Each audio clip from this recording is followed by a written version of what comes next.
नमः संस्कृताय प्रिय संस्कृत मित्राणि, संस्कृत सेवा में आप सभी का स्वागत है। हम लोग श्लोक नंबर 8 को पढ़ लिए हैं। अब उस श्लोक नंबर 8 में परीक्षा दृष्टि है, उसको लेकर के हम लोग आए हुए हैं। तो हम लोग परीक्षा दृष्टि को हल करेंगे। इसमें देखते हैं कि जो भी प्रश्न है उनको हल करेंगे। उसके बाद कुछ अपने से नए नए प्रश्न बनते जाएंगे, तो हम उसको भी बना करके आपको शेयर करते जाएंगे। तो आइए मित्रों, हम लोग पढ़ लेते हैं क्या लिखा है। जिह्मा में प्रकृति प्रत्यय है। जिह्मा शब्द में प्रकृति प्रत्यय है, तो हा से मनिन प्रत्यय है। जिह्मा में हा से मनिन प्रत्यय है। कौन सा प्रत्यय है गुरुजी? हा से मनिन प्रत्यय है। अब जिह्मा शब्द का अर्थ क्या होगा? तो गुरुजी कुटिल होगा। कुटिला क्या होगा? कुटिला। जिह्मा पदस्य अर्थः कः भवति? तो भैया जिह्मा पदस्य अर्थः भवति कुटिलः, अर्थात कुटिल। आप लगा लीजिएगा, परीक्षा में आएगा। और ये जिह्मा किसके लिए प्रयुक्त हुआ है? तो जिह्मा दुर्योधन के लिए प्रयुक्त हुआ है। किसके लिए गुरुजी? जिह्मा शब्द आया है दुर्योधन के लिए। तो दुर्योधन कैसा था? तो दुर्योधन जो है कुटिल स्वभाव वाला था। किस प्रकार का था? कुटिल स्वभाव वाला था। अब दूसरा प्रश्न आया कि भवत जिगीषया पद में समास है। भवत जिगीषया पद में समास है। तो भैया भवत जिगीषया पद में समास कौन सा होगा? षष्ठी तत्पुरुष समास है। कौन सा समास है गुरुजी? षष्ठी तत्पुरुष समास हो गया भवत जिगीषया में। कौन सा समास? भवत जिगीषया में षष्ठी तत्पुरुष समास। आप उत्तर लगा देंगे। और भवत जिगीषया में संधि कौन सी हो गई? तो आप बताएंगे भवत जिगीषया में संधि हो गई गुरुजी व्यंजन संधि। कौन संधि? व्यंजन संधि हो जाएगी भवत जिगीषया में। अगर आपसे पूछ ले समास तो आप लगाएंगे तत्पुरुष समास। यदि आपसे पूछ ले संधि तो आप लगाएंगे कि सीधे सीधे व्यंजन संधि। कौन संधि? व्यंजन संधि आप लगाएंगे भवत जिगीषया में। ठीक है। तो इसमें जो आप भवत जिगीषया में भवत धन जिगीषया तो सुना सूत्र से भवत शब्द के तकार के स्थान पर चकार आदेश हो गया। फिर पुनः जो सूत्र लगता है झलाम जशो अंत्य सूत्र से चाकू जा हुआ, तो भवत जिगीषया बन गया। ठीक। और समास पूछे तो षष्ठी तत्पुरुष समास। कौन सा? षष्ठी तत्पुरुष समास। अब आप देख लीजिए क्या बनेगा। जेतुम इच्छा जिगीषा। क्या कहा? जेतुम इच्छा जिगीषा, अर्थात जीतने की इच्छा ही जिगीषा कही जाती है। अब भवतः जिगीषा इति भवत जिगीषा, आपको जीतने की इच्छा, तो ये हो गई षष्ठी तत्पुरुष समास। और तया भवत जिगीषा तृतीय तत्पुरुष समास भी ले सकते हैं। ठीक, ऐसे आप बता लेंगे। फिर तनोति शुभ्रम गुण संपदा यशः, यह किसके लिए कहा गया है? तनोति शुभ्रम गुण संपदा यशः, तो भैया दुर्योधन के लिए कहा गया है। किसके लिए कहा गया है? दुर्योधन के लिए। अर्थात गुण रूपी संपत्ति के द्वारा यशः कीर्ति को, श्वेत धवल को, अर्थात धवल कीर्ति को फैला रहा है। कौन? दुर्योधन। दुर्योधन क्या कर रहा है भैया?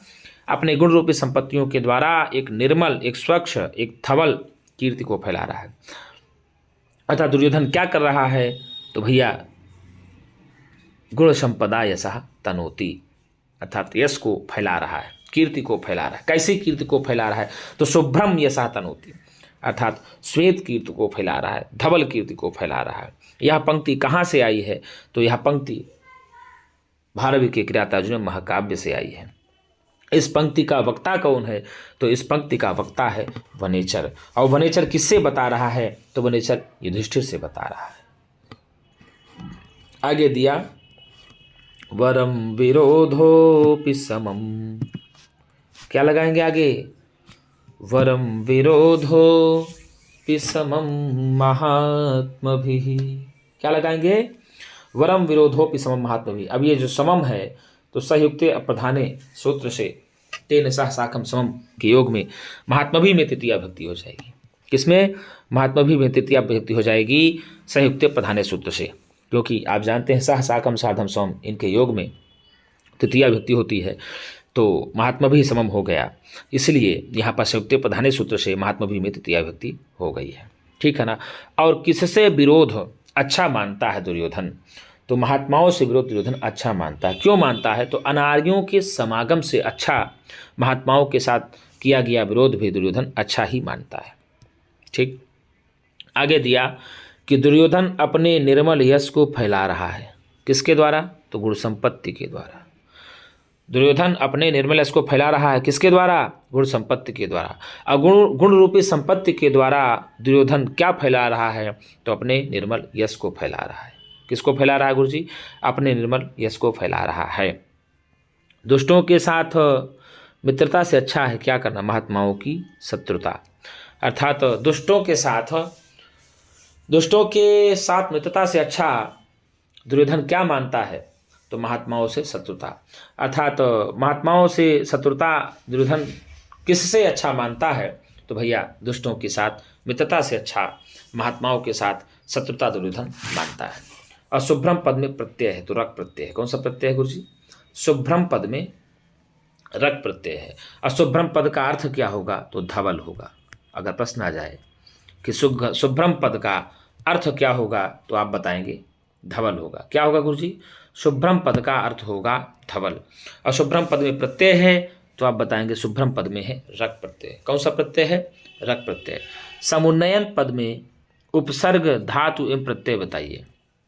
प्रश्न आ जाए कि समुन्नयन पद में उपसर्ग धातु एवं प्रत्यय बताइए तो भैया सम उपसर्ग हो गया, उत उपसर्ग हुआ, नी धातु है और शत्रु प्रत्यय है। कौन सा भैया? सम उपसर्ग पूर्वक, सम और उत उपसर्ग पूर्वक नी धातु से शत्रु प्रत्यय लग करके रूप बना समुन्नयन। क्या बना? समुन्नयन। अब विरोधना पद में धातु है, विरोधिनः पद में धातु है तो विरोधिनः पद में रुद्ध धातु है। कौन सी धातु है गुरुजी? विरोधिनः पद में रुद्ध धातु है। अब पूछ लेगा कि भैया कुटिल स्वभाव वाला कौन है? तो आप बताएंगे दुर्योधन है। और युधिष्ठिर आदि को जीतने की अभिलाषा कौन रखता है? तो दुर्योधन रखता है। और गुण रूपी संपत्ति के द्वारा शुभ यश को फैलाने वाला कौन है? तो दुर्योधन है। दुर्योधन कैसे अपने शुभ यश को, धवल यश को फैला रहा है? तो भैया गुण रूपी संपत्ति के द्वारा शुभ यश को फैला रहा है। अर्थात महात्माओं के साथ किया गया विरोध भी दुर्योधन किसके समागम से अच्छा मानता है? तो भैया अनार्यों के समागम से अच्छा है कि महात्माओं के साथ विरोध विवाह कर ले। और दुर्योधन क्या कर रहा है? तो किसको बढ़ा रहा है? तो बताया भूतिम समुन्नयन, ऐश्वर्य को बढ़ा रहा है। ऐश्वर्य को बढ़ाने वाला कौन है? तो ऐश्वर्य को बढ़ाने वाला है दुर्योधन। और वरम विरोधोपि सम महात्मा भी यह सूक्ति किस ग्रंथ से ली गई है? तो वरम विरोधोपि सम महात्मा ही सूक्ति किरातार्जुन महाकाव्य से ली गई है। किरातार्जुन महाकाव्य के रचयिता कौन है? तो महाकवि भारवी जी हैं। और वरम विरोधोपि सम महात्मा भी सूक्ति का वक्ता कौन है? तो बताएंगे आपकी वनेचर है। वनेचर में कौन सा प्रत्यय है? तो वनेचर में टा प्रत्यय है। ये वनेचर ये सारा वृत्तांत किससे बताता है? तो वनेचर यह सारा वृत्तांत युधिष्ठिर से बताता है। और वनेचर यह सारा वृत्तांत युधिष्ठिर से कहाँ बताता है? तो वनेचर यह सारा वृत्तांत युधिष्ठिर से बताता है गुरुजी कहाँ? द्वैतवन में बताता है, एकांत में बताता है। और स्वभाव से कुटिल कौन है? तो दुर्योधन है। शाहपद से किसका बोध होता है? दुर्योधन का बोध होता है। जिह्वापद से किसका बोध होता है? दुर्योधन को होता है। और भवज्जिगीषया में कौन सी भक्ति, कौन सी वचन है? तो भवज्जिगीषया में तृतीया भक्ति एक वचन है। गुण संपदा यशः कः तनोति? तो गुण संपदा यशः दुर्योधनः तनोति।